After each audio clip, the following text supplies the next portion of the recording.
What is going on, guys? Nathan Christ, owner of Daisy Dukes Landscaping, coming at you live from just outside of Charlotte, North Carolina. And today what we're going to be talking about is some tips and some tricks for your flower bed. So all the time people are asking me about landscape fabrics and weed control and things like that. And the truth is, the stuff that you buy at the big box stores, your Lowe's, your home improvement, those kind of landscape fabrics are almost see-through and paper thin, and they really don't work.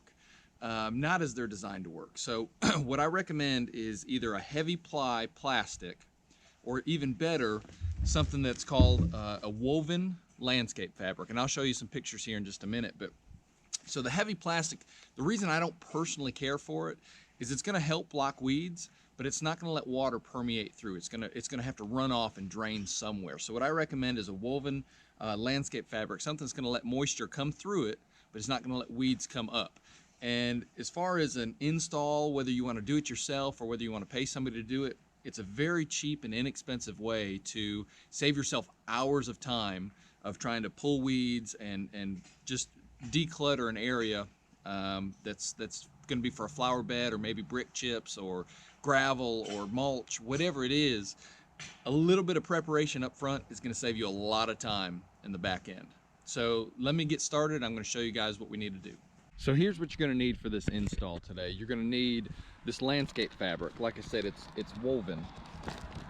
It's very thick, very heavy, durable plastic that's going to let water go through it, but it's not going to let weeds come up through it. You're going to need something to cut it with, nice sharp utility knife. You're going to need some type of mallet or hammer, and you're going to need some type of stakes or staples or even nails to hold it down. So in the past, in very hard ground, I'll even use something like this. I'll use a 6-inch galvanized spike, and I'll put a washer at the end of it to help hold the plastic in place. Otherwise, you can use these landscape staples. Again, I don't recommend buying them from the big box store because the minute you try to put it into the ground, if it hits anything, it's going to bend. This is a very sturdy, heavy-duty staple, and it's going to last, and you're going to be able to hit it into the ground. So that's what I recommend, and let's show you what it looks like when we get it installed. Now then, what you're going to want to do first is you're going to take your landscape and you're going to want to either spray it with a weed control agent or completely remove all the existing weeds and stuff that's growing up before you lay down this fabric. It's going to give you the best results. You're not going to have any unevenness in it. So what I recommend, if it's really thick, spray it first, let it wait a week, 2 weeks, whatever you use, let it die out, and then remove it. Use a rake or a hoe or something and pull all the stuff out. And then what we're going to do is we're going to lay down the fabric, and we're going to make our first cut.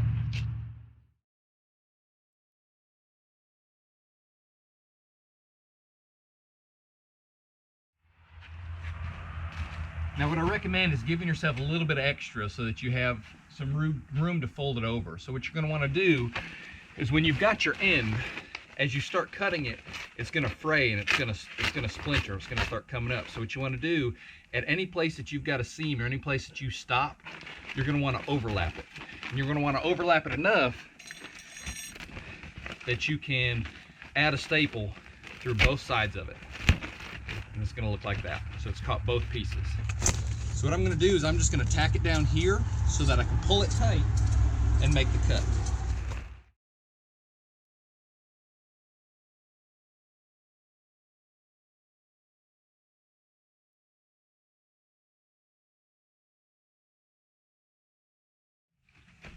Now that I've made my cut, what I'm going to do is I'm going to pull it tight from this end down where I've got it tacked down, and I'm going to pull it close to the edge, and I'm just going to put in a staple about every 3 to 4 feet. Just depends on what kind of plants you're putting in here. If you're putting in mulch or gravel or something on top, you're probably not going to need to quite as close together because the weight's going to hold it down.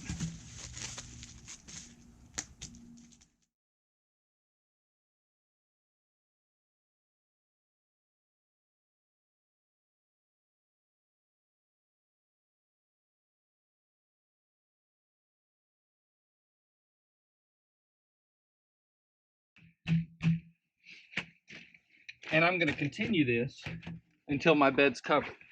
Now, if at any point I need to overlap it, you're going to want to overlap it about 6 inches so that weeds don't grow underneath it at the sides. So what you do is you see these lines that are on here. You just bring your other piece, you overlap it, and then you tack it down just like you would, and you keep going.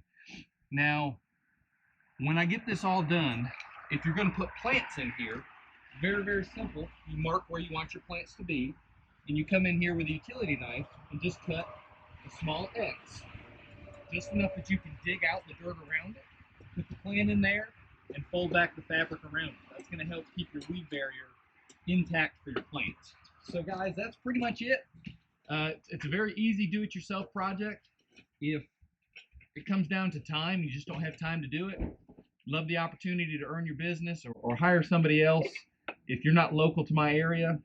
And just realize this is not a very expensive project, but it takes time.